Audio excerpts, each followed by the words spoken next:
Boa tarde a todos e a todas. Em nome do Instituto Humanitas Unicinos, IHU, meu colega Lucas Chardon, que está na técnica, e eu, Suzana Roca, damos então início a mais um IHU Ideias, como toda quinta-feira, ao longo destas mais de 2 décadas do Instituto.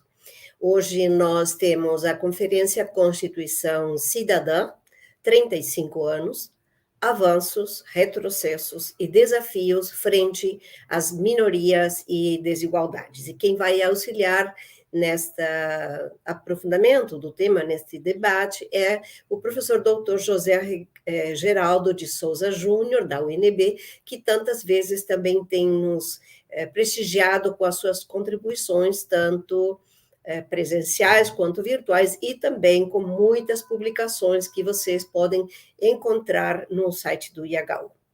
Esta transmissão, então, está sendo através do Facebook, do YouTube também, o CEPAT está transmitindo na sua página do Facebook. Então, vocês podem assistir e também, se quiserem depois compartilhar ou revisitar em outras oportunidades nos mesmos links. Se alguém quiser certificação, por favor, marque presença no link que está já no chat.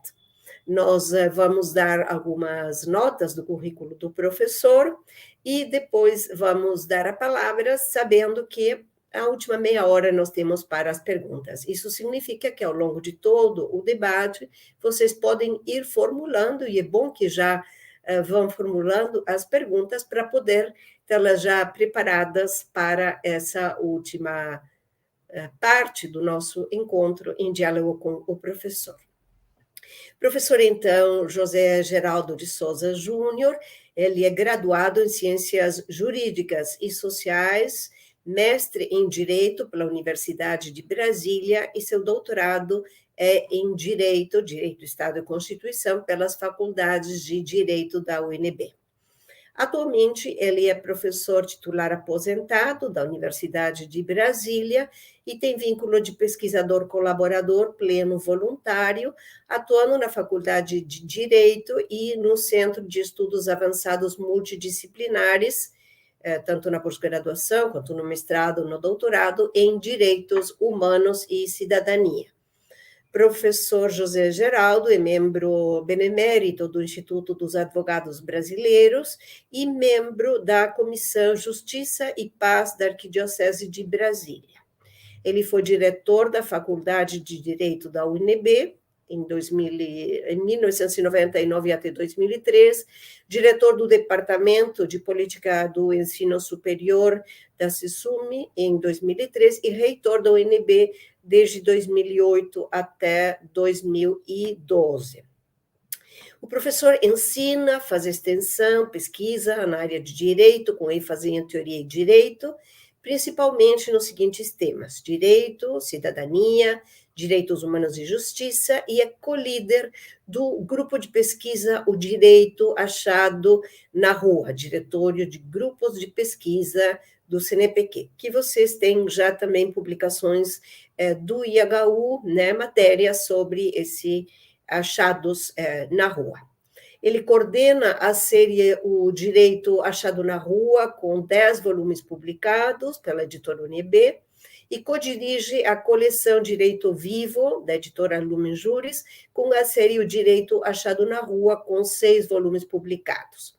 Além das obras publicadas, ele é colunista permanente com relevo para as colunas que publica nos jornais Expresso 61, Jornal Brasil Popular, com destaque para a coluna Lido para Você, publicado semanalmente no jornal Estado de Direito.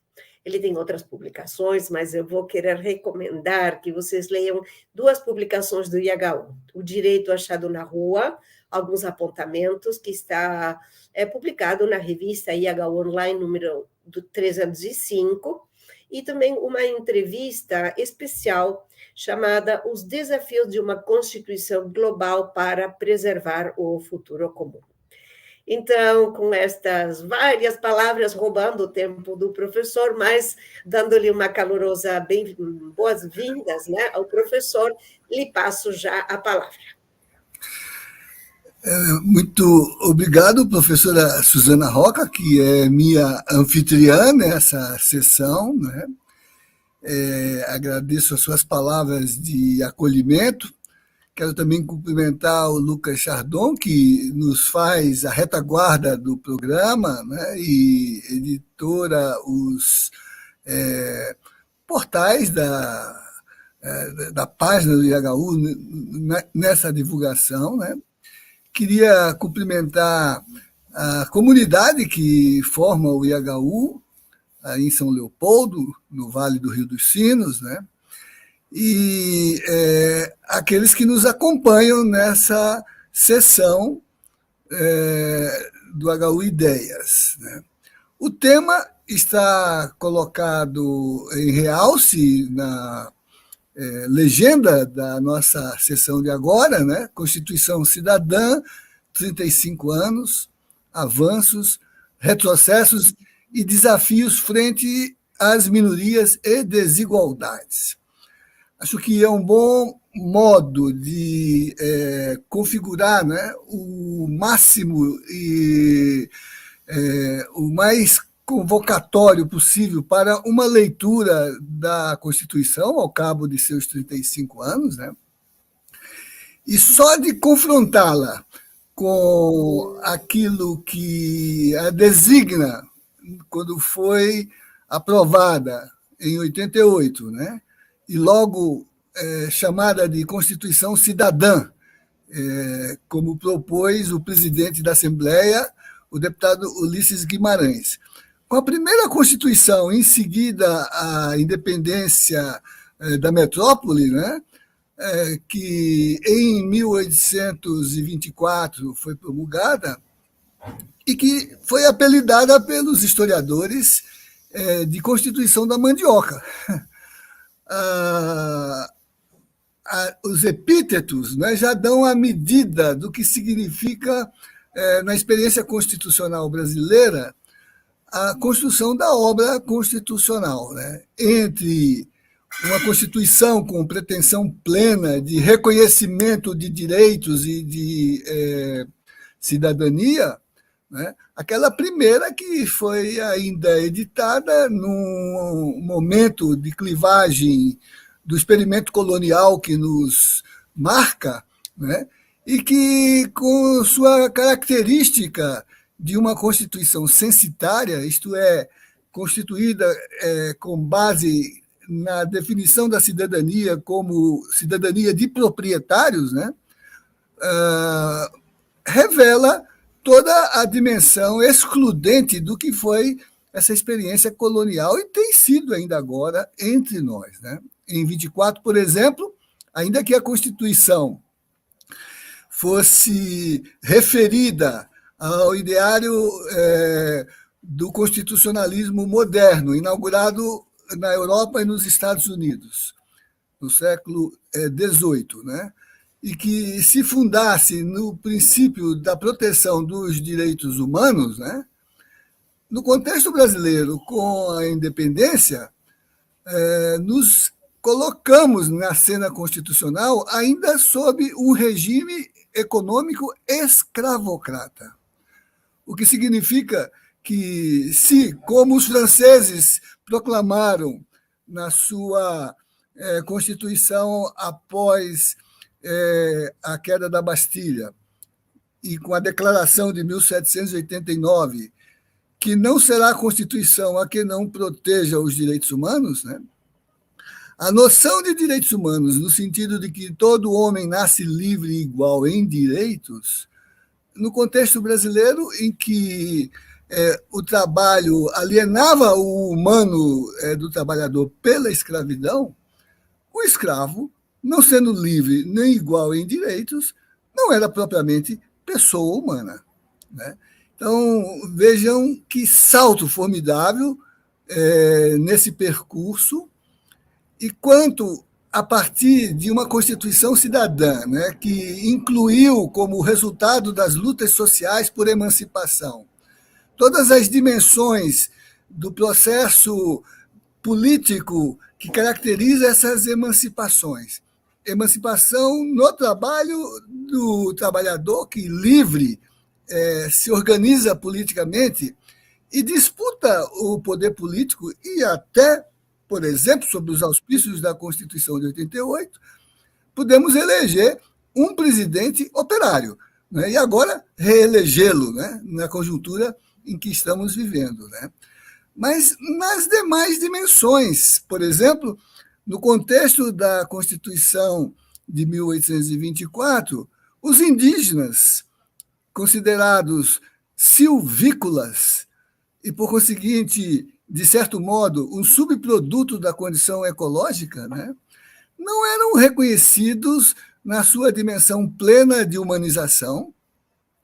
Basta ver que o Papa Francisco atualmente fala muito em realmar, né, para designar exatamente em relação aos povos indígenas, o que significa, no contexto atual, né, rever os pressupostos da conquista e da descoberta. Agora mesmo, no Vaticano, há poucos dias, num evento promovido na Academia de Ciências do Vaticano, voltou ao tema para lembrar que é preciso considerar que a doutrina da descoberta não é abrigada pelo contexto da doutrina social da Igreja Católica, exatamente porque na base dessa formulação da descoberta, os nativos, os indígenas, em relação aos alienígenas, aqueles que com a conquista aportaram ao novo mundo, trazendo a perspectiva acumuladora e extrativista do capitalismo emergente, né, foram desumanizados na sua percepção. E é exemplo dos registros dessas aventuras de descoberta, em que os escrivães das armadas faziam os seus diários, elaboravam as suas belas cartas, como a carta de Pero Vaz de Caminha entre nós, né? Também havia nas expedições os cronistas que elaboravam os bestiários e que faziam as anotações sobre as anomalias do encontro entre mundos, né? Incluindo nesses registros a descrição dos selvagens, das feras, dos monstros, das bestas, que são exatamente a perplexidade diante de um encontro que não só no simbólico, descritivo, mas também no interpretativo desse processo, distinguia o indígena como um não-humano, enquanto que o colonizador era o ápice do processo de humanização, né? Também o Papa, nesses últimos dias, depois desses debates recentes no Vaticano, reinstalou o Instituto Bartolomé de las Casas, aquele bispo que veio na expedição que chegou ao que hoje chamamos México, né? E que, com a sua experiência evangelizadora, é verdade, né? Mas que pôde reportar para o grande debate de Valladolid, quando o experimento da conquista foi suspenso por 2 anos, num grande colóquio que pretendia distinguir qual era a natureza do indígena, né? E que ali, contra a tese da conquista, da guerra justa, da evangelização do selvagem, né? Inteligências como as de Ginés de Sepúlveda sustentaram o princípio de que os indígenas não tinham identidade humana, não podiam receber os sacramentos, nem dispor de seus bens, e a conquista era uma guerra justa, porque era uma guerra de apropriação de espaços de produção de riqueza, né, acessíveis ao humano europeizado, né? Bartolomé, ao contrário, fazia o argumento da humanidade do indígena, o que depois o Papa Paulo III, na bula Sublimes Deus, vai consagrar com o enunciado célebre de que os indígenas são nossos irmãos, gente como nós, tem alma e pode, por conseguinte, receber os sacramentos e dispor de seus bens, né? Essa questão não ficou contida no histórico do século XVI. Ainda também há 2 semanas, no Supremo Tribunal Federal, quando se colocou em pauta o debate sobre os direitos imemoriais dos povos indígenas no tocante a seu acesso a território, dispor de seus bens, exercitar a titularidade subjetiva de seus direitos ancestrais, o julgamento percorreu um caminho conduzido pelo relator do processo, o ministro Luiz Fachin, que exatamente consagrava esse entendimento de uma anterioridade legítima de direitos inscritos nos elementos culturais e sociais dos modos de existir de um povo pré-estatal, pré-colombiano, pré-cabralino, que articulava uma relação de subjetividade jurídica, um direito próprio, que não é o direito estatal, né?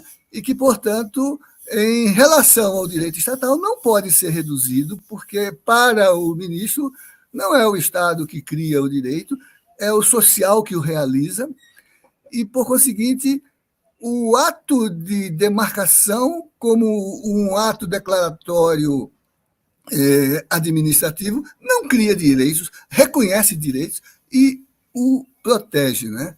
Enquanto isso, dos 2 votos divergentes, do ministro mais novo, que ali chegou, a tese, e espanta porque ele tem uma vocalização de adesão terrivelmente identificada com o cristianismo, né? Ainda que neopentecostal, né? Ele defendia a tese da guerra justa, da guerra da conquista, do direito inscrito pela guerra numa hierarquia, né, do alienígena em relação ao indígena, né? Então, podemos tomar múltiplos exemplos em relação a categorias significativas do processo de formação cultural, econômica, social, que desagou na Constituição de 1824. E que, a partir dessa categoria fundante de reconhecimento ou não do humano que está inscrito no sujeito que pretende realizar direitos, e que, todavia, repercute nas designações regulatórias da cidadania, de tal modo que a cidadania, no impulso que o colonialismo gerou, passa a ser condicionada aos elementos próprios de um colonialismo que separa, que hierarquiza, que subordina, de tal modo que o cidadão só pode ser definido na primeira Constituição como o homem branco proprietário, aquele que tem renda, não do seu trabalho, porque o trabalho é escravo, mas das atribuições de valor do uso dos bens sociais, dos bens da vida, dos bens da natureza, que vai caracterizar a cidadania como a cidadania fundada na renda desses bens, né? Por isso, homens de bem. Não é porque ser homem de bem significa ser digno, mas porque ser homem de bem significa ser proprietário, né? Então, olha que salto tremendo podemos estabelecer no que é um longo percurso, com muitos avanços e com muitos problemas. Eu prefiro não utilizar a categoria retrocesso. Claro que, do ponto de vista da análise, há tensões nesse processo que remotamente podem ser vistas como retrocessos, mas que propriamente não é algo que tenha essa significação quando pensamos o percurso da emancipação civilizatória. O horizonte utópico das transformações emancipatórias aponta para o futuro, não para o passado. Aponta para um acumulado que permite disputar esse futuro no sentido de requalificar as condições sociais de vivência. E mesmo quando há intercorrências nesse processo, elas não são de molde a trazer de volta um passado obscuro ou que recupere a perspectiva alienadora da civilização e do humano na experiência da história, né? Agora mesmo estamos saindo de um período muito obscuro, com características de muita hierarquia do ponto de vista da prevalência de um conjunto de interesses que agudizam as vivências de relações sociais e econômicas, né? Mas o horizonte utópico encarnado nas lutas históricas por essa experiência emancipatória permitiu que, contra todas as formas inscritas nesse processo, quase envolvidas com estratégias de muita violência, de muita intolerância, de muita ação discriminadora, de muita atuação política que nega a condição do reconhecimento dos direitos, né? Tanto que esse processo foi por muitos definido como um processo, de um lado, necropolítico, porque carregava elementos caracterizados como até genocida.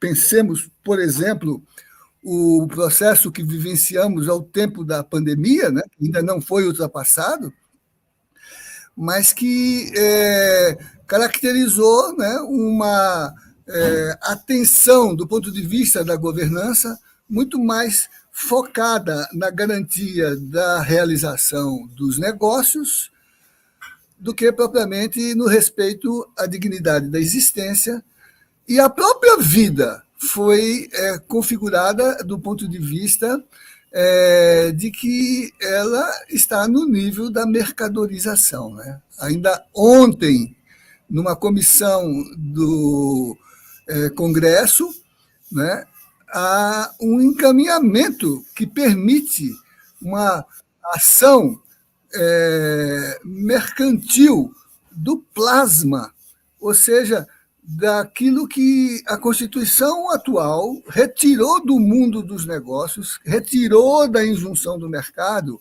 que são aquelas condições que dizem respeito à vida e aos bens sociais que não podem ser objeto de comercialização e de mercadorização, né? Então, esse é um balizamento, né, que, penso, deve chamar a nossa atenção do ponto de vista de como é que uma leitura do experimento constitucional que revela desafios, né? Desafios tanto mais tensos quanto eles se relacionem à consideração de protagonismos que envolvem minorias ou que aludem a desigualdades de todo tipo.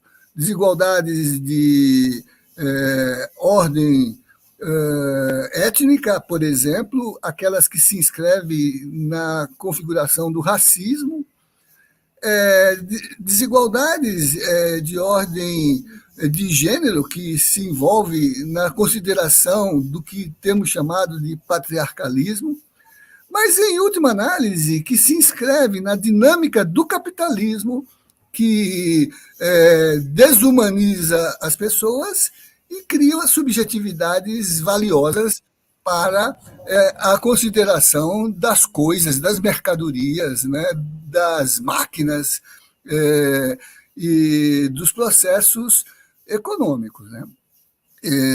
Eu quero aqui ter aquela perspectiva que Frei Beto sugere na sua leitura dos grandes filósofos, né, de que, claro, a razão tem que ser negativa quanto a fazer a crítica desses processos, mas não pode tomar essa negatividade, que é pessimista, na perspectiva de conferir à vontade política um caráter que não seja otimista, né? Então, Frei Beto disse: vamos deixar o pessimismo para tempos melhores, né? Porque no contexto das crises que vivenciamos, ainda que a razão possa ser pessimista, a ação política tem que ser otimista para poder dar impulso às injunções transformadoras do real na linha de reconhecer direitos das minorias, das lutas por reconhecimento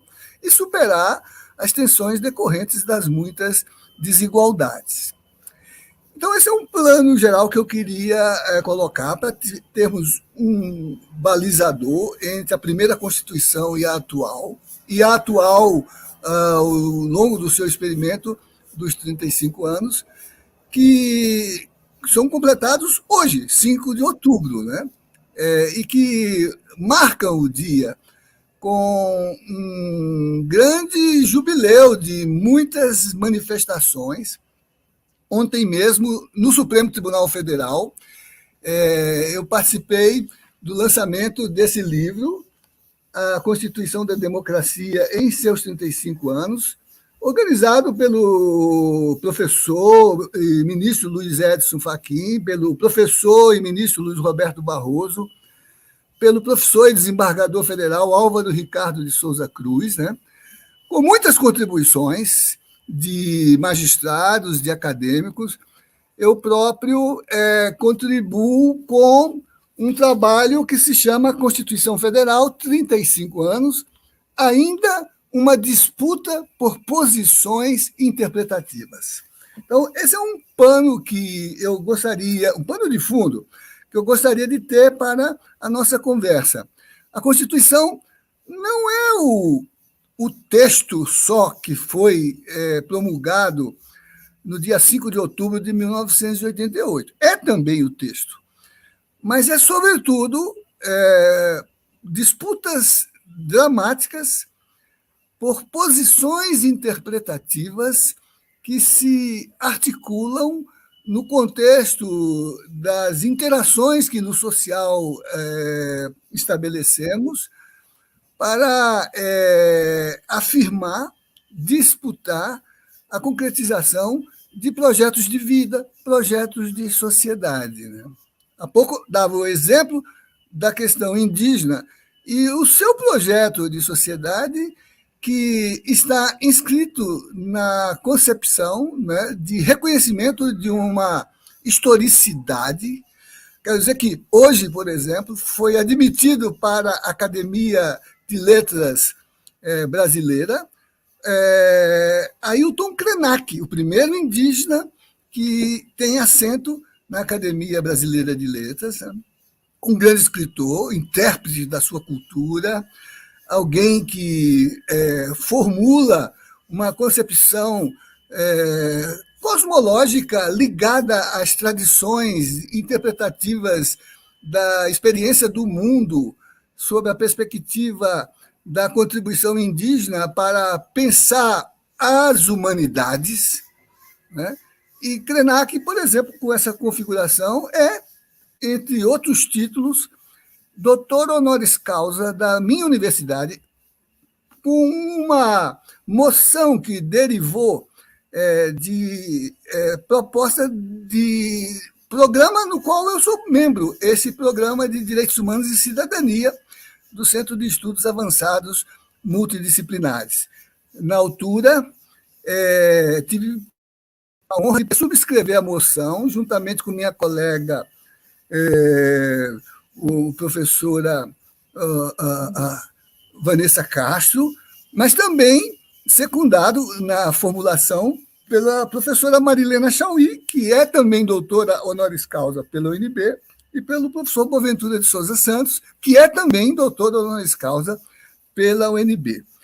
A inserção de Ailton neste Olimpo intelectual, né, é a tradução dessa notável simbologia de reconhecimento, né, de que aquilo que ele diz, né, que é uma concepção de humanidade em que o conceito fundante não é a utilidade, mas é o bem viver. Pensem o seu livro A Vida Não é Útil, quer dizer, não é medida por lucro, não é medida por ganhos egoístas, é medida pelo princípio da felicidade, da possibilidade de uma relação de bem viver, como os seus parentes, em todo o contexto de povos pré-capitalistas, né, que são chamados povos originários do experimento capitalista, né, e que já tem esse reconhecimento, inclusive no plano internacional, em categorias que estão inscritas, entre outros documentos importantes, o convênio, a Convenção 169 da Organização Internacional do Trabalho das Nações Unidas, que estabelece os fundamentos desse direito e a condição que é instituinte e, portanto, que se inscreve de modo constituinte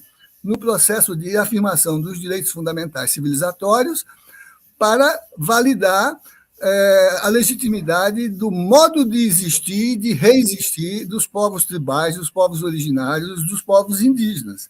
Então, Ailton coloca essa perspectiva e, com isso, ele sugere que são contribuições que querem adiar o fim do mundo. O fim do mundo enquanto um apocalipse? Não.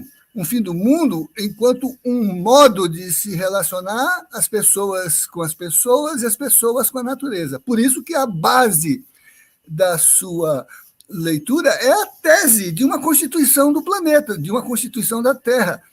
Tema, aliás, de uma das minhas intervenções em matéria conduzida pelo IHU nos seus debates cotidianos, né, que fazem com que o seu repertório de publicações seja um dos mais importantes atualmente no Brasil. Essa ideia de uma Constituição planetária é a mesma que também hoje ou ontem foi atualizada pelo Papa Francisco, lançando a segunda parte da Laudato Si, também lançada no dia de São Francisco, né? E ontem a Laudato Deum, em que ele aprofunda a sua perspectiva de cuidado da casa comum, que é o planeta, sem o que a própria humanidade não se considerará, né, garantida do ponto de vista da sua continuidade antropológica, cultural, civilizatória, né? Então, observe que essa perspectiva da questão indígena é interpelante do alcance da Constituição. E é uma tensão que se coloca para desafio do ponto de vista da realização da própria Constituição, gerando isso que eu sugiro no artigo que escrevi, né, que mais importante do que o texto que se elabora num determinado momento é o modo como nós nos articulamos para disputar posições constitucionais, posições interpretativas, na linha de que um texto não se materializa em modos de vida. O que configura modos de vida é a maneira como nós compreendemos e estabelecemos o alcance da promessa contida nesses textos, né? E a promessa contida no texto, por exemplo, do ponto de vista da Constituição em relação aos povos indígenas, é reconhecê-los na concretização da sua humanidade plena, uma humanidade almada, né? Ainda que por um percurso do experimento colonial, ela foi, em algum instante, desalmada, né? E por isso o Papa Francisco fala em realmar, exatamente para resgatar essa perspectiva humanizadora, porque é claro que ele tem a condição do ato de criação, é claro que ele tem a percepção do sopro que anima o barro, que nos constitui como matéria, mas é evidente que ele tem a clareza científica de que o humano não é um dado meramente biológico, e ele se espiritualiza como condição de animar uma vida digna que se realiza como experiência na história. Numa leitura do espírito do tempo inscrito na história, o filósofo Hegel lembrava isso, para dizer que nós não nascemos humanos. A condição biológica não nos define. O humano, ele diz, é uma experiência na história. Nós nos tornamos humanos. Nós nos tornamos plenamente humanos. E esse é um desafio, né? Tomar o fio condutor das lutas sociais por emancipação, por dignidade do humano, que não são registros que fiquem contidos nos textos, nem nas declarações, nem nos monumentos, sequer nas ideias, né? Mas que representem os processos propriamente ativos do conviver, do ser capaz de construir da existência enquanto construção de uma sociedade que seja, diz o Papa, fraterna, solidária. E é por isso que, do ponto de vista de uma leitura do constitucionalismo, o menos relevante é pensar a sua designação léxica, a sua designação literal, né? Mas pensar aquilo que anima as palavras que traduzem o sentido civilizatório quando se disputa um projeto de sociedade, um projeto de direito, né? E é por isso que nós podemos falar em constitucionalismo de transformação, nós podemos falar em constitucionalismo latino-americano, podemos falar em constitucionalismo feminista, podemos falar em constitucionalismo antirracista. E no meu texto, nesse livro, seguindo, né, referências que venho trabalhando em alguns dos diálogos que foram possíveis, porque o IHU criou a agenda para estabelecê-los, eu venho falar em um constitucionalismo achado na rua, né? Mas que é uma referência metafórica à alusão aos espaços sociais para a constituição de interações legítimas de subjetividades que dialogam, né? E, enquanto espaço, não é apenas um espaço topográfico, um espaço geográfico. E se for geográfico, tem que ser, como propunha Milton Santos, né? Um espaço de afetividades, né? De significados, né? Mas um espaço que demarque, né? Essas condições a partir das quais, nas suas interações, ao reivindicar cidadania, justiça, democracia, liberdade e direitos, né? Os transeuntes da vida cotidiana se transformam em povo porque estão organizados segundo fundamentos legítimos que permitem a configuração de uma sociedade livre, igual e fraterna, né? Há, por conseguinte, né, uma exigência dessa leitura do ponto de vista constitucional, e para mim e para os que comigo trabalham, e para o conjunto de textos que foram há poucos mencionados pela professora Suzana ao me apresentar, esses espaços são recortados como a rua no sentido estrito de lugar de integração entre sujeitos, mas é também a aldeia, também as águas, também o manicômio, também o cárcere, também as dimensões simbólicas. Há pouco, um colega em tese no nosso grupo de pesquisa, escreveu um texto, O Direito Achado na Noite. A noite não como uma categoria temporal, né? Mas uma categoria de interações, de produção de sociabilidades, de cultura, a noite como lugar de produção de arte, de cultura, de sociabilidades sensíveis, né? A noite como espaço de festa, né? De celebração, né? Que, por exemplo, no embate com a disputa pelos espaços urbanos, às vezes contrapõe, né, a destinação de certas áreas relativamente ao uso funcional daqueles que delas se apropriam. Por exemplo, os lugares de comércio, os lugares de vivenda, de residência. Né?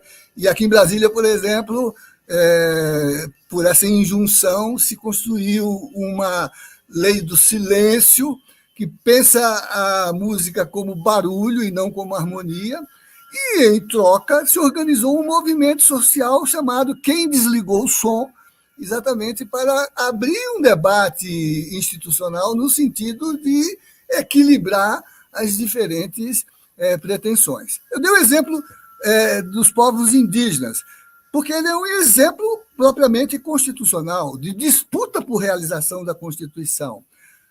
Na forma mais macro, esta que agora, por exemplo, debate sobre se há um marco legal temporal que, em um momento atual, fixa o topos a partir do qual, né, se reconhece ou não se reconhece direitos, ou se é uma historicidade antropológica, né, que é animada por uma concepção de modos de existir que ultrapassa conjunturas simbólicas no plano dos valores ou no plano econômico de diferentes aspectos de apropriação dos bens da vida. Por exemplo, os indígenas, nessa concepção, sugerem que a existência e a humanidade é impregnada da identificação entre humanidade e natureza, e que, portanto, natureza não é recurso natural, não é insumo apropriável,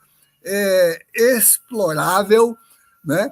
É vida vivida, é vida culturalmente referida, mas é vida também do ponto de vista de que, sem essa relação, a própria humanidade só sobra, deixa de existir, perece, como parece estar acontecendo exatamente pelo uso abusivo e expoliador, expropriatório, privatizante da vida inscrita na natureza como matriz que nutre a nossa própria existência. Né? Mas, por exemplo, os indígenas, eles também têm colocado questões importantes que desafiam a realização da Constituição, e há pouco, no período da pandemia, foram eles que levaram ao Supremo Tribunal Federal uma discussão que acabou resultando no reconhecimento de um estado de coisas inconstitucional, na medida em que as políticas, ou a necropolítica quase genocida, e que assim foi considerada pelo Alto Comissariado das Nações Unidas, que visitou o país para ver de que modo as políticas públicas consideraram a proteção devida a esses povos no tocante às exigências de atenção que protegesse a saúde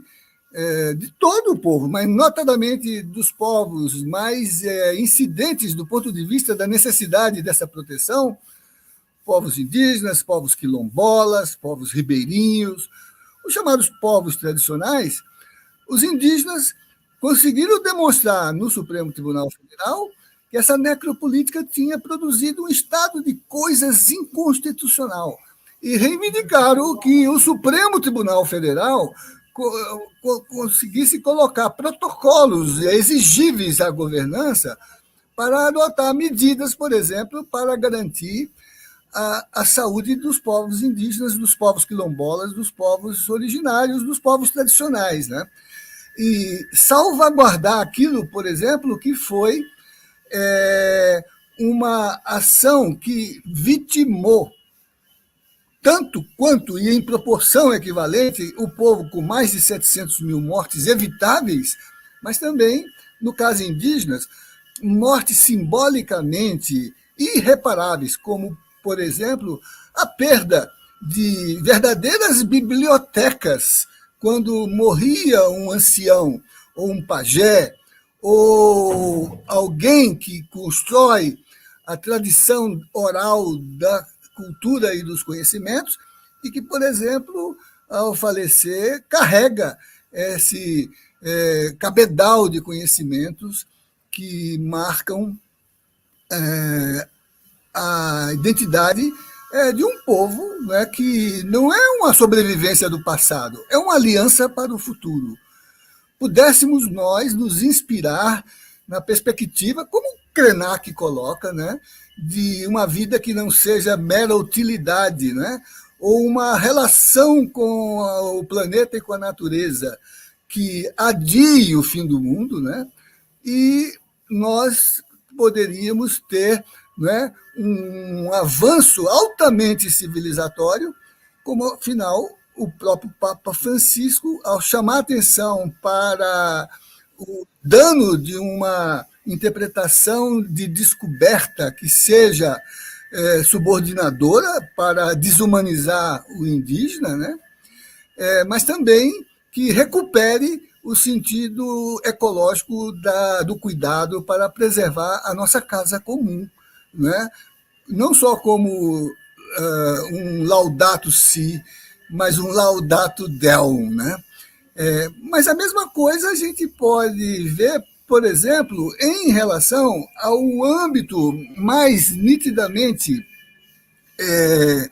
o econômico dessa tensão que envolve, né, extrair do achado constitucional uma leitura do sentido social dos bens da vida. Por exemplo, no contexto de um mundo que se tornou um mundo de commodities, de uma economia maquinada no sentido de uma acumulação privatista, a tese de que mesmo as relações econômicas têm que responder a imperativos éticos, a fundamentos morais, a contextos de função social que a economia deve realizar, né? E, por isso, discutir o modo como a produção se realiza e que bens ela concretiza do ponto de vista daquilo que é a expansão das qualidades e competências dos indivíduos educados para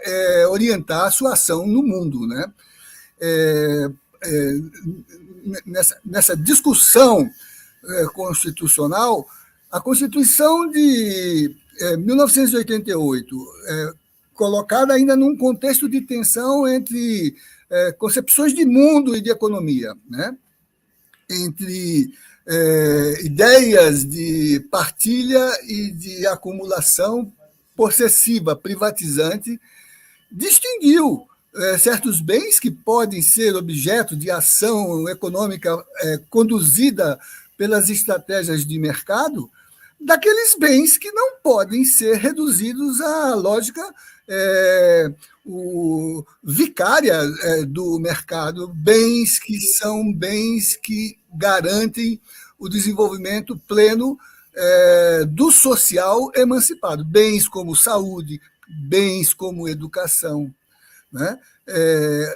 Bens que envolvam repensar as condições até democráticas do projeto de sociedade, né? Que, por conta disso, permitiu que a Constituição de 88 engajasse no seu processo de constitucionalização, né? de regulação, né? Um sentido democrático inédito, que foi o sentido democrático participativo, né? Eu quero dizer que, para mim, falar desse tema é uma coisa curiosa, porque São 35 anos, são pelo menos 2 gerações que se formaram a partir daí. Para uma grande maioria dos que compõem essa geração, esses acontecimentos, hoje celebrados, são históricos. Então, eles são resgatados pelos anais, né, pelas interpretações eruditas, pelas formas interpretativas, explicativas, no histórico, no sociológico, no filosófico, no antropológico, no político, no jurídico, até no teológico. Lembremos que essa disputa do teológico está presente no contexto de um mundo moderno que tem requisitos de laicidade, mas o nome de Deus está na abertura da Constituição, os valores éticos da religiosidade do povo estão inscritos na garantia de uma educação que considere esses valores, né? E a liberdade de pensar é articulada com a liberdade de acreditar, de crer, de professar uma religião e de exercitar de forma garantida, né, as suas confissões, as suas formas de reverenciar ou os encantados, ou as santidades, ou a divindade, né? Essas questões estão presentes no debate constitucional, né? Elas estão inscritas no real, tem uma profissão de fé teológica, em Deus confio. O primeiro edifício da Esplanada dos Ministérios é uma catedral, né? E no pórtico dos grandes tribunais está lá o símbolo do cristianismo, às vezes contestado por outras confissões, né? Mas valorizando aquela que está mais ligada ainda à hegemonia do pensamento ocidental cristão, que não é tão ocidental, porque nasceu no Oriente, né? Mas, para mim, é claro que esse elemento histórico está presente, mas ele é também testemunhal, porque, para mim, ele é também memória.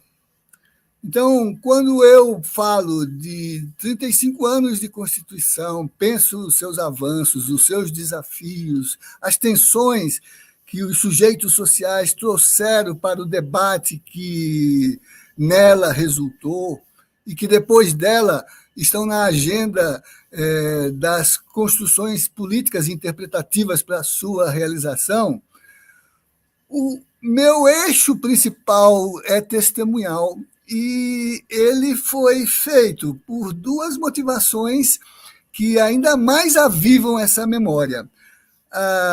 Na universidade, por integrar uma comissão de acompanhamento da Constituinte, que foi instalada no ambiente da minha universidade, para assessorar, para fazer debates, para discutir o projeto, para formular proposições, e o fizemos muitas. E na CNBB, por meio da Comissão de Acompanhamento da Constituinte, que foi instalada depois de criada por Dom Ivo Loscheider, que era o presidente, e mantida na sequência por Dom Luciano Mendes de Almeida, que na época era o secretário-geral, depois sucedeu Dom Ivo. E aí, para efeito de registro, eu queria mencionar primeiro, né, do nosso trabalho, o material que está nesse estudo CNBB 60, Participação Popular e Cidadania, a Igreja no Processo Constituinte, que é o resultado das reflexões, das intervenções, do diálogo, dos espaços criados. Nos auditórios da CNBB, reunimos, às vezes, igual número de parlamentares que se reuniam no espaço da Assembleia. Tivemos, em algumas ocasiões, 300 de constituintes discutindo com as pastorais, com as comunidades de base, com a Comissão Episcopal Social, com o Conselho Episcopal, os temas, né, que, de certo modo, saíram dos debates pastorais, nas declarações pastorais dessa conjuntura, para inscrever na cultura constituinte o princípio democrático da participação popular e da cidadania. Não havia, eu prestei depoimento na Constituinte em 1987, naquelas comissões que se abriram por reivindicação do social, numa sociedade liberal hierárquica, elitizada, do ponto de vista do experimento colonial, né, distinguindo os eruditos dos operários, distinguindo os proprietários dos não proprietários, os homens das mulheres, né?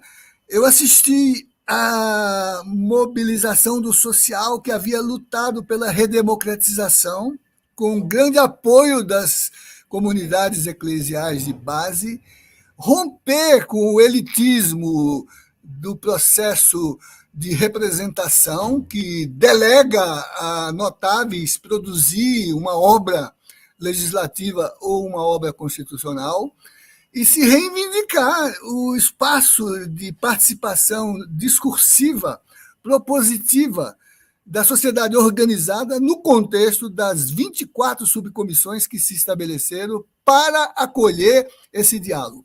E na Comissão de Cidadania e Direitos, representando a Comissão Brasileira de Justiça e Paz, eu pude prestar depoimento e falar desses instrumentos de participação popular e de cidadania para um auditório infenso a essas categorias, a esses conceitos, porque fruto de uma tradição liberal e elitista, né, que pensava, né, que os esclarecidos, os investidos de certificação doutoral, né, pudessem ser bastante para falar em nome do povo, em nome da sociedade. E incapazes de entender os enunciados de categorias políticas emancipatórias que vivenciávamos na ação de compromisso pastoral, né, teológico, não é, numa teologia de libertação que abriu ensejo, né, para que as comunidades de base trouxessem as experiências comunitárias de participação para definir novas categorias, né?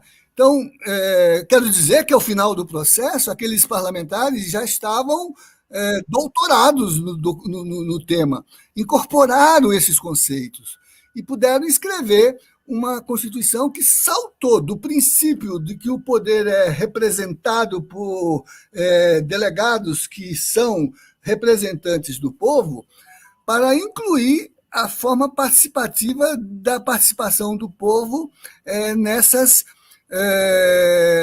estruturas de democracia direta, né, que caracteriza este modelo constitucional, que, no caso do Brasil, é pioneiro do ponto de vista do princípio da democracia participativa, embora não seja tão agudo do ponto de vista depois do que se chamou de constitucionalismo latino-americano, que é o de pensar uma sociedade plurinacional para reconhecer as identidades originárias, sobretudo dos povos indígenas e dos povos tradicionais, né?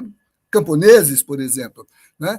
Então, esse documento é importante e ele resulta desse outro documento, Sociedade, Igreja e Democracia, que foi um seminário que fizemos na CNBB, exatamente para levar, né, do enunciado das declarações pastorais, a declaração pastoral, por exemplo, que falava sobre a destinação universal dos bens, a declaração pastoral que falava das alavancas de transformação social e do princípio da vinculação do aparato burocrático do institucional estatal aos processos democráticos participativos, né?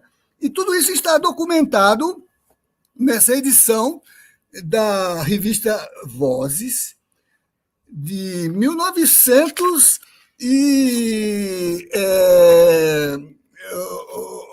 1988, né? Que Brasil emerge da Constituição.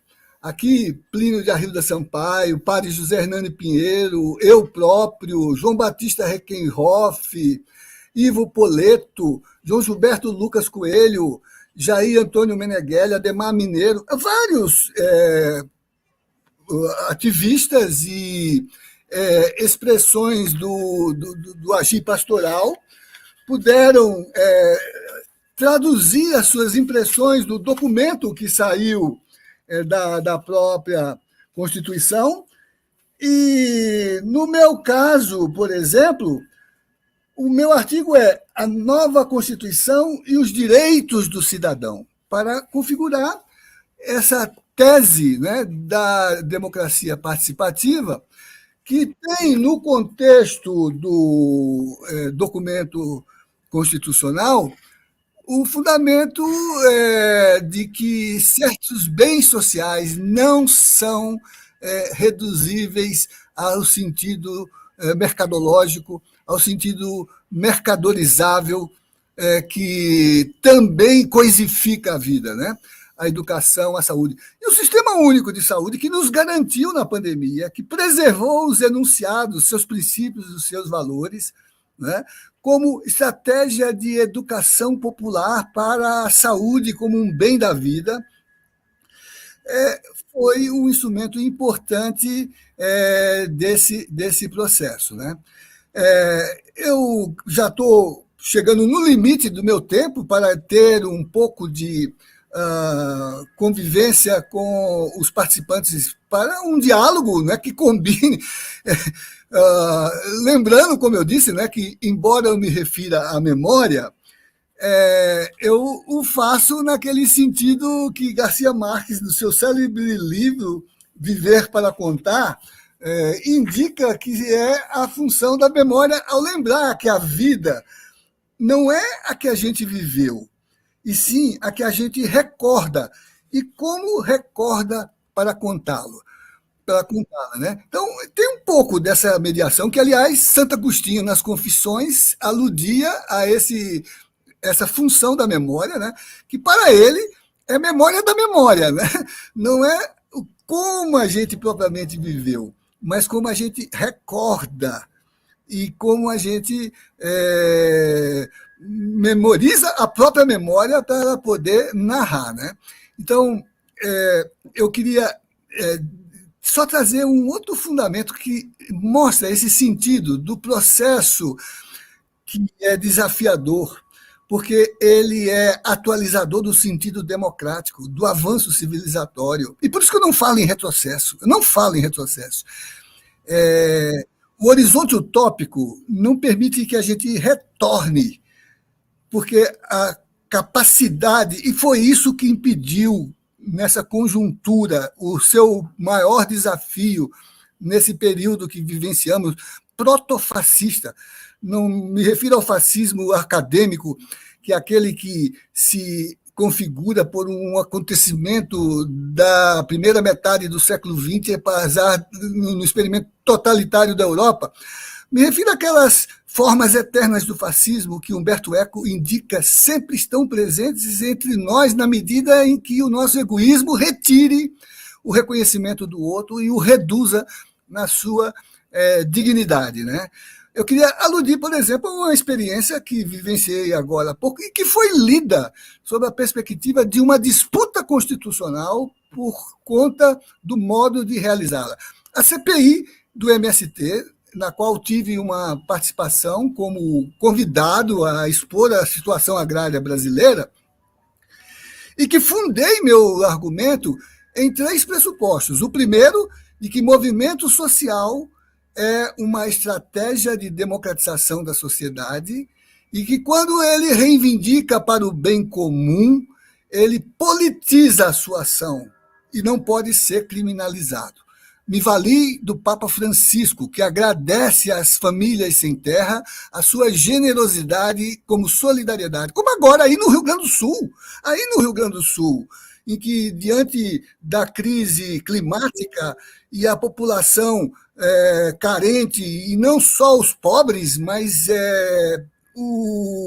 todo o extrato do social, a solidariedade veio das cozinhas comunitárias, da produção da agricultura familiar, dos alimentos saudáveis, como o direito à alimentação sem agrotóxicos, orgânicos, que o MST ofereceu à população e que até levou um tanto constrangido um governador que tem alianças nítidas com o agronegócio a ter que agradecer à família sem terra, como o Papa Francisco fez, por causa da sua atenção de que alimentar é responder às necessidades do povo, não é lucrar com as condições da vida. Ao contrário, em seguida o governador deu subsídios ao agronegócio, que não deu uma cesta básica para ninguém, e diferentemente do MST, que gerou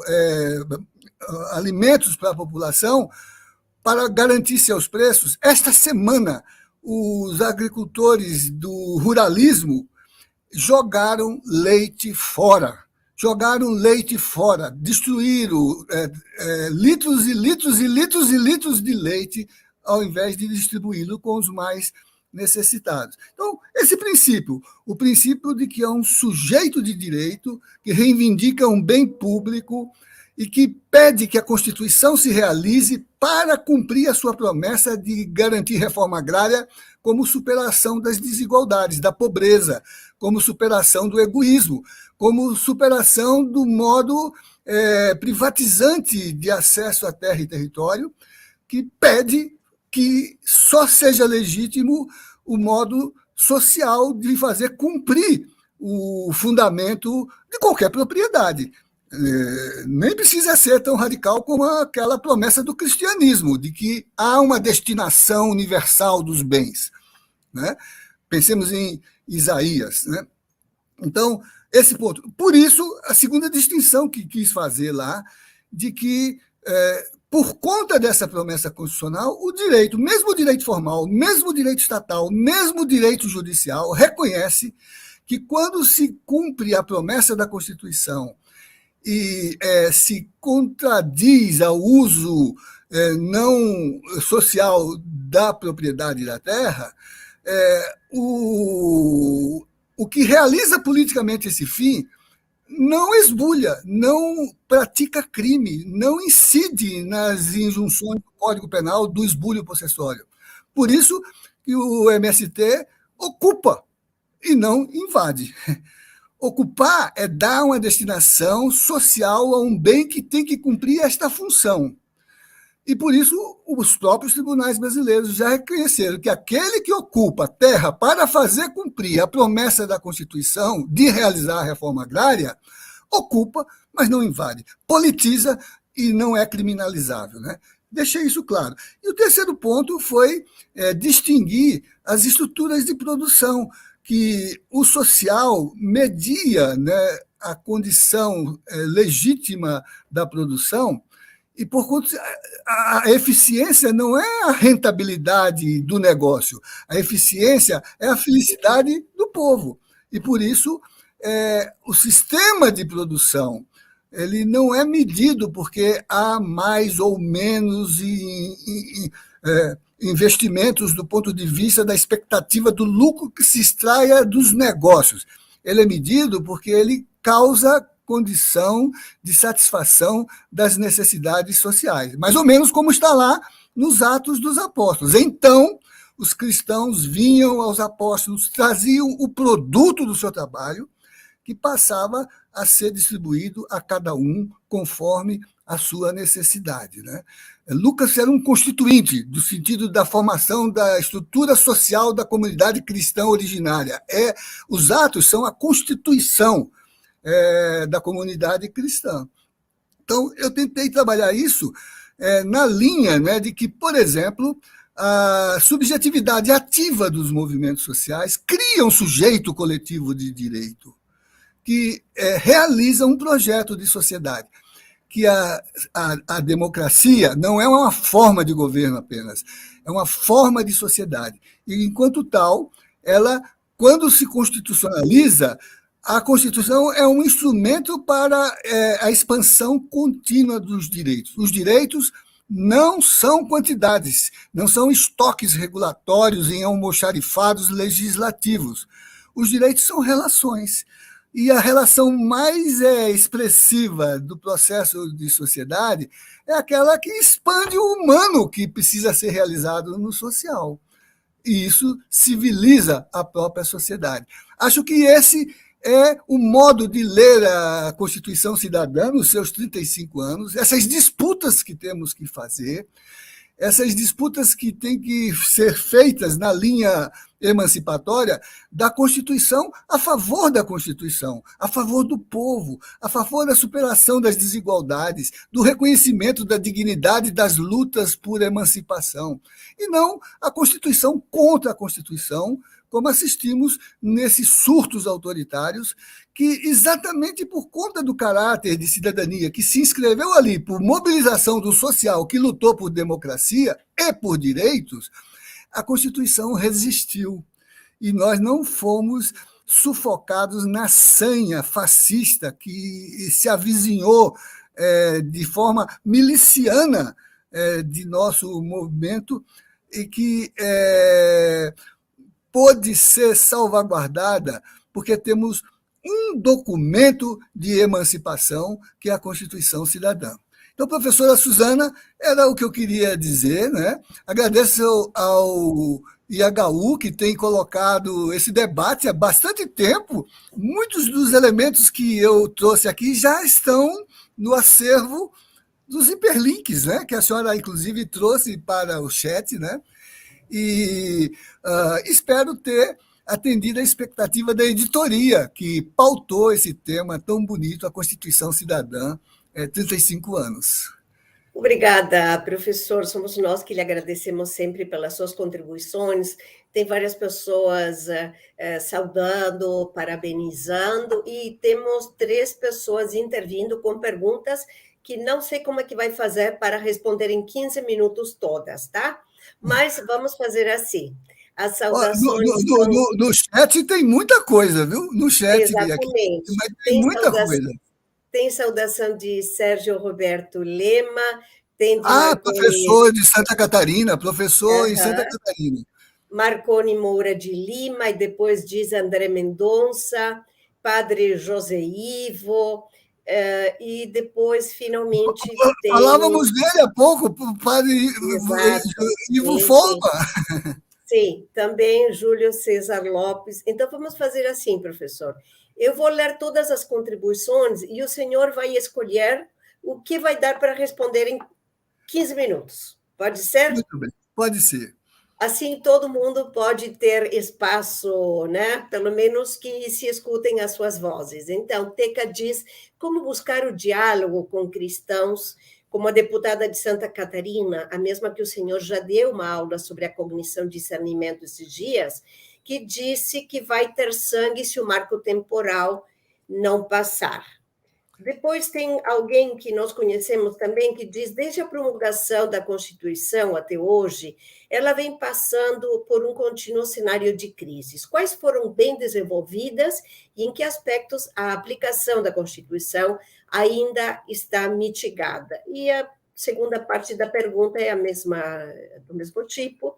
Na sua visão, em que aspectos houve resiliência e em quais deslealdade? E mais para frente, após 35 anos da Constituição e considerando as grandes desigualdades no Brasil, como percebe o acesso da população à saúde, educação, renda e desafios importantes como segurança pública e pobreza? E vamos com as últimas, que são Arthur Malman, que diz, muitos especialistas avaliam que o contexto político do processo constituinte não permitiu que se impusessem controles adequados aos militares. A partir dos movimentos golpistas que vivemos recentemente, você considera possível ou desejável o resgate do debate sobre o papel dos militares na ordem constitucional? E a última contribuição é do Sérgio Lima. É possível entender os direitos fundamentais como um projeto emancipatório que, para sua concretização, precisa se desvencilhar da produção destrutiva do capital numa sociedade socialista, democrática? Então, tudo isso, o senhor vai ter que escolher alguma coisa e as outras vão ficar para uma próxima oportunidade. Olha, de saída eu queria cumprimentar o Inácio Neuslink, que está nos saudando aqui, ele que é diretor aí do IHU, foi meu colega aqui na CNBB, ao tempo da Constituinte, né? Foi um dos assessores mais destacados da presidência e da Secretaria-Geral, e do Conselho Episcopal, né? Então, saudação, Inácio. Saudade aí de nossas tertúlias, né? Então, olha, aquilo que talvez pudesse começar com a deputada, que foi um incidente que ocorreu no debate lá na comissão, né? Uma pessoa que não está disposta a abrir-se ao diálogo sobre a realidade, porque tem já um horizonte fechado do ponto de vista das suas convicções, que são convicções que levam a discursos como ela acabou de enunciar, em seguida, a essa tensão que está se instalando entre os poderes por conta do Senado querer reverter a posição que o Supremo já fixou no tocante ao conceito de marco temporal. Até escrevi um artigo hoje sobre essa questão, lembrando que é um cabo de força, é uma espécie de ajustamento entre expressões da elite, né? Por exemplo, as classes sociais não disputam cargos no Supremo, não disputam posições na estrutura de governo. Elas são sociedade, elas lutam no seu campo próprio de comunidade e de trabalho, né? Mas a deputada, ela representa, né, uma visão de sociedade, né, que, como diz o padre Júlio Lancelotti e o próprio Papa, é aporofóbica, né? Tem horror aos pobres, tem horror aos que vivem no resto do chão da sociedade, né? Então, como estabelecer? Eu acho que, inclusive, lá naquele encontro, foi possível, olha, com uma comissão evidentemente rebaixada pela representação dos militares e da gente de segurança, que havia hostilizado todas as formas de diálogo, né? No momento em que eu procurei como dizia Tomás de Aquino, né? Podemos ser duros no conteúdo, e devemos ser, mas devemos ser suaves na forma. No momento em que eu respeitei aquele espaço, que é um espaço de construção democrática que os movimentos sociais elaboraram, eles pararam para ouvir, e ali se deslocou do ambiente restrito da condição funcional e institucional para a sociedade. Um debate que permitiu levar a CPI ao seu fracasso do ponto de vista da intenção criminalizadora que a motivou, né? Foi melancólico ver os deputados que na comissão eram situacionistas, representações do agronegócio, improvisarem uma tribuna no corredor do Congresso, porque já não tinham mais o espaço de plenário para poder votar um relatório que sequer teve condições de ser levado a debate. e, por isso, contribuíram também para politizar o debate sobre a função social da terra, sobre o que é a alimentação saudável, o que é a economia a serviço do bem comum e do povo. Então, é possível construir esse diálogo, né? E, em seguida, os memes que saíram por conta de deputado, eu mandei até uma carta para ela dizendo que não pedia desculpa pelo que tinha dito, mas eu salvaguardava o nosso direito de divergir, fazendo do espaço do parlamento um lugar de interlocução legítima e própria, né? Eu acho que isso tem que ser feito também do ponto de vista de todos os campos da vida institucional, inclusive o da segurança e o dos militares. Nós temos os instrumentos para isso, são chamados instrumentos de justiça de transição, que são estratégias de revisão do papel das instituições, para que elas se refaçam e se reeduquem sobre a perspectiva do fundamento o democrático e constitucional. Nós não fizemos uma justiça de transição completa na linha de responsabilizar os perpetradores das violações, que, de certo modo, conseguiram se abrigar numa leitura redutora da lei de anistia, né? Mas conseguimos expor, do ponto de vista dos debates da Comissão de Anistia, da Comissão de Mortos e Desaparecidos, da Comissão de Memória e Verdade, aquilo que havia sido a perda de referência do papel institucional de muitos instrumentos republicanos, a justiça, né? Também condicionada por uma lógica de mercado. Os financiamentos do Banco Mundial para as reformas de justiça na América e no Brasil condicionam as aplicações a garantir modernidade para a estabilidade dos negócios e não para a manifestação da justiça como fundamento de reconhecimento de direitos, né? Então, tudo precisa ser revisto. Fizemos também, professora, um debate na CNBB sobre ética, justiça e direito, para discutir a justiça, a quem serve, para que a justiça e de que modo a função técnica da institucionalidade judiciária pode resolver questões que são aquelas contidas na promessa da lei para realizar o direito. Fizemos esse debate, tivemos uma clausura fundamental, conduzida pelo padre Henrique Cláudio de Lima Vaz, né? Que foi o intérprete da nossa discussão do ponto de vista daquilo que foram os objetivos. E olha a conclusão do padre Vaz quando nos exortou do ponto de vista da realização desse processo. O mundo ético não é uma dádiva da natureza, é uma dura conquista da civilização. Como também tem sido uma conquista longa e difícil o estabelecimento e a vigência do Estado Democrático de Direito. Trata-se de conquistas permanentes, sempre recomeçadas e sempre ameaçadas pela queda no amoralismo, no despotismo e na anomia. E sem dúvida, no campo da educação que se travam a cada geração as batalhas decisivas dessa luta.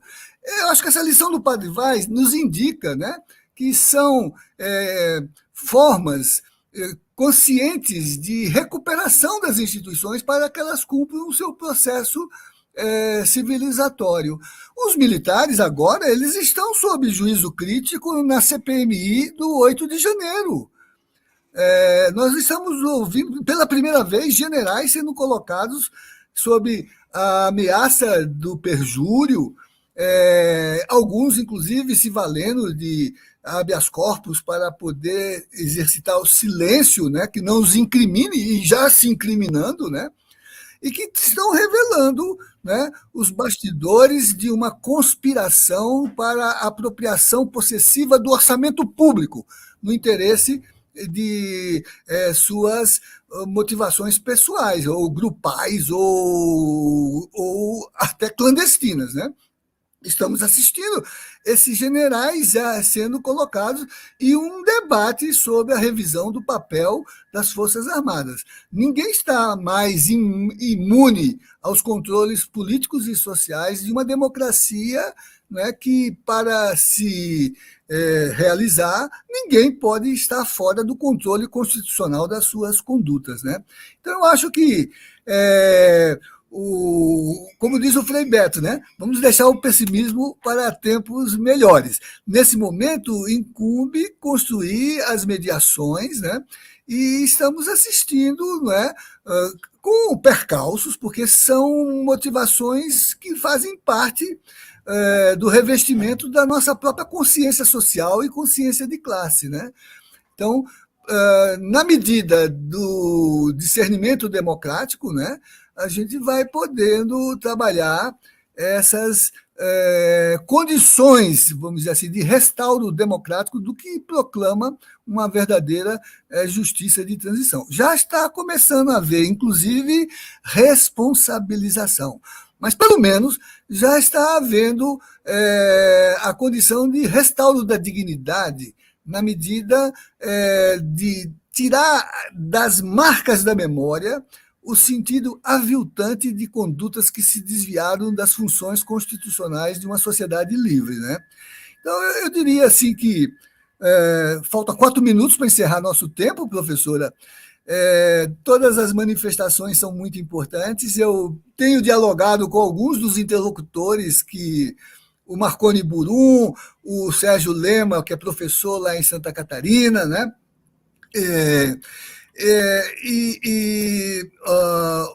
O Marconi diz que a verdade é que a CPI, depois que eu estive lá,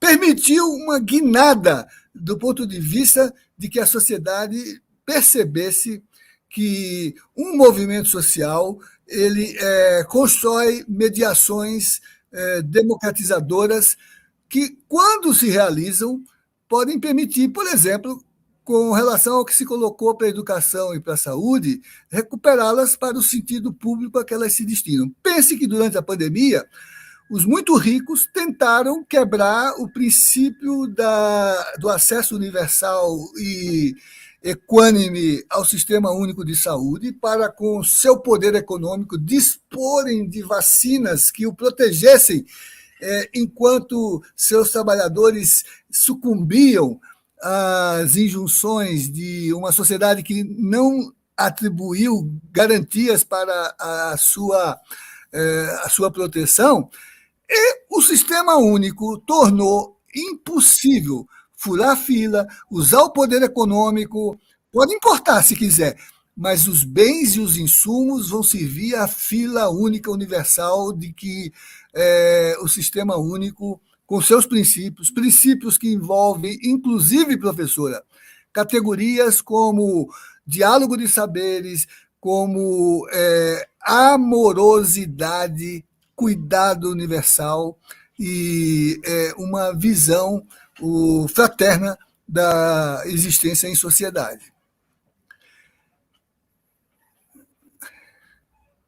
A senhora acredita que tem uma lei que diz que o SUS, na educação popular, deve realizar o princípio da amorosidade? Não é de ser moroso, é de ser amoroso, de ser fraterno. A senhora acredita nisso? Pois tem. Coisa boa, até o último momento sempre nos dando ensinamentos, reflexões, e ficam também outros questionamentos para umas próximas vezes, por isso queremos lhe agradecer muito, como diz a professora Cleusa Andreata, excelente. Então, ecoamos também o agradecimento das pessoas que nos acompanham e queremos também convidar para o nosso próximo evento, que vai ser dia 10 do 10 às 10. Segundo o ciclo de estudos, opção Francisco, a Igreja e a Mudança Epocal, e a temática vai ser as opções geopolíticas da Igreja de Francisco, trajetória e perspectivas. Vai ser o Marco Politi, que é jornalista e vaticanista, que vai falar em italiano, e ele depois, então, quem quiser assistir em português, então pode assistir, seja pelo YouTube ou pelo Facebook. Professor, então, José Geraldo, até uma próxima vez. Muito obrigado e vamos continuar lutando para que a Constituição seja realmente cada vez mais, né, operante, esteja cada vez mais na vida real dos cidadãos e da população brasileira. Obrigada, professor. Continuamos e até uma próxima vez. Tchau, tchau. Tchau, tchau.